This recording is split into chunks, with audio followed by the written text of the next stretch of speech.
My name is Ed Frawley, and of course I own Leerburg.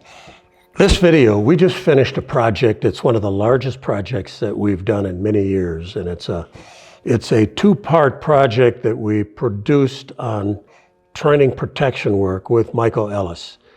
Okay, so let's run through some stuff. You people can get up if they want. One of the things that we run into that's a classic problem is what I call equipment bias.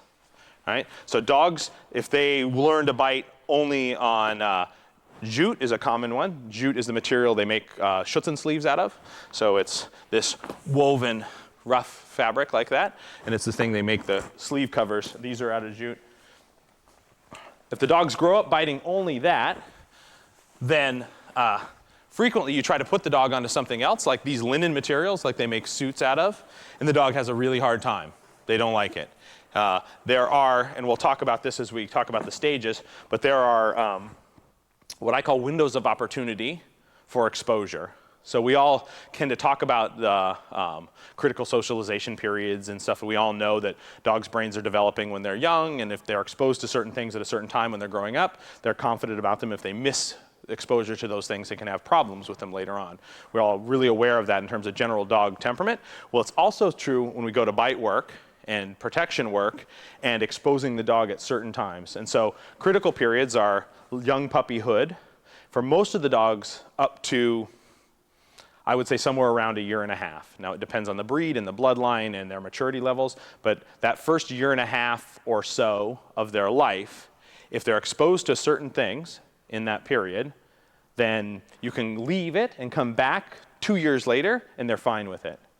If you don't expose them in that period of time, and now I bring them out and they're 3 or 4 years old, and I try to expose them to one of these new stimuli, they frequently have problems with them. Right? It's very common, even very good dogs. So you see lots of incredibly good Schutzen dogs, very strong dogs of excellent character, not nervous, everything's great, that have only ever bit a Schutzen sleeve on somebody's left arm. Right? And now I stand in the blind and I put one of these linen suit material sleeves on my right arm, and he comes in and I give him a bite and he spits it out like it's electric. He goes, ah, and he starts running around looking for the sleeve, right?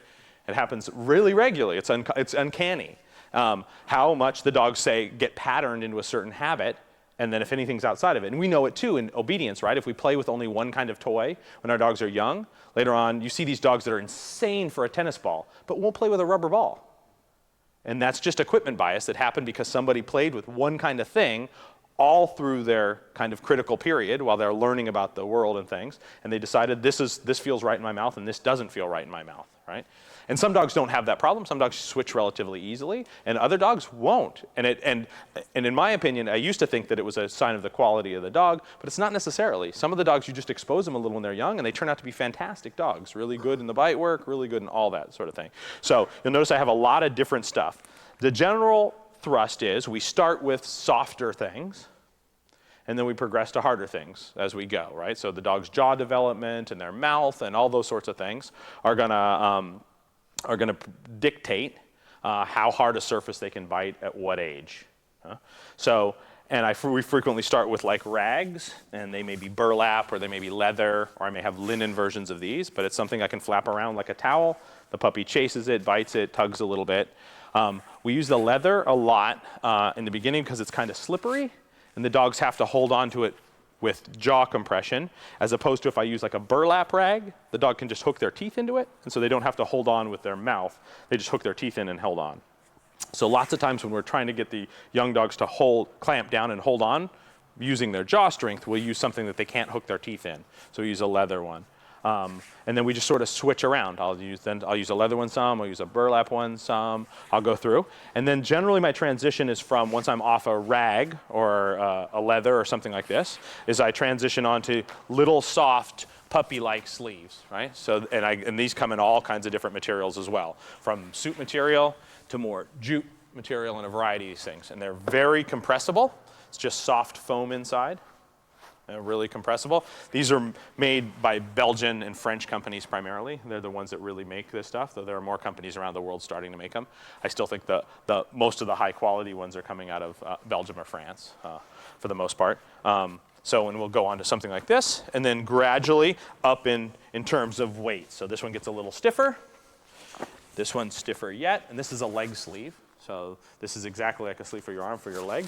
So one of the things that we do with young dogs, if I'm teaching them bite work, is I frequently vary the place they bite on my body, again, so they don't get stuck in a rut. So I may have a Schutzhund dog, and that dog may only ever bite a sleeve in his working career, but I give him bites on other parts of my body so that he doesn't have a bias. So if something weird happens and it doesn't look quite right to him, he adapts. Right? And lots of dogs get patterned so much, you see it all the time with guys, most right-handed helpers wear the sleeve on their left arm, and they use the stick with their right arm. And you see dogs that have only been worked on the left arm, and they get right arm, you get a left-handed helper who wears the sleeve on his right arm, and the dogs have all kinds of problems from that change, just that little change in picture. You patterned it a certain way, and again, it may have nothing to do with the quality of the dog, simply what his habits are. So we'll change things around. Sometimes I'll give them on my leg, sometimes I'll give it on my arm, sometimes I'll give it on the inside of my arm, etc. So they get used to biting different places, and they look at their target. It helps targeting. So later on we'll talk about targeting, how we teach dogs to bite certain places. And again, it's like when I'm playing with my dogs, so the people that have been through the seminars and know when we're playing with a toy with the dog, we make a lot of different presentations with our toy, so our dog learns to target the toy instead of just launch at some specific spot. We've all done it, like we used to always play, we'd out the dog off a tug, and then we'd give the dog the tug right here in front of our body, and we do that 1,000 times. So then later on, you stick the tug out to the side, and the dog comes here. He doesn't even look where the tug is, he just goes on muscle memory and goes to the spot that he's always gone. And that can happen with your sleeve work and protection work too. If I'm working a dog and I always give the exact same presentation with the same arm, then the dog's gonna go to that spot regardless of where the sleeve is. And then if I get in a trial and some guy's taller or shorter or makes a weird presentation, his is a little out to the side instead of straight in front of his body or whatever, his personal style, my dog misses the bite or doesn't get a good bite because he's like going to the same spot he always goes to. He's not thinking. So one of the things that we do, the same thing we would do with a toy, if I'm playing with a toy with my dog, I teach him to bite it here, here, here, all these different spots. And then we'll do the same thing with our bite equipment as we go. We progress. We'll give the dog slightly different targets so the dog learns, oh, hey, look where I'm going, bite the thing I'm supposed to look at, and they don't get stuck on one specific picture. Then also, if I decide to go off in a different direction with the dog, I have flexibility. I went out to California a number of years ago, and I filmed this at Michael Ellis's school. Since then, a year and a half ago, Michael closed that school. So this 2-week course, which I came back and we edited, I think we have close to 300 hours of editing time in putting this together. And there's 753 short videos in this course. And as I go along, I'm going to pull videos out of these 753 and release them on YouTube so that people can see the quality of information that we've put together here.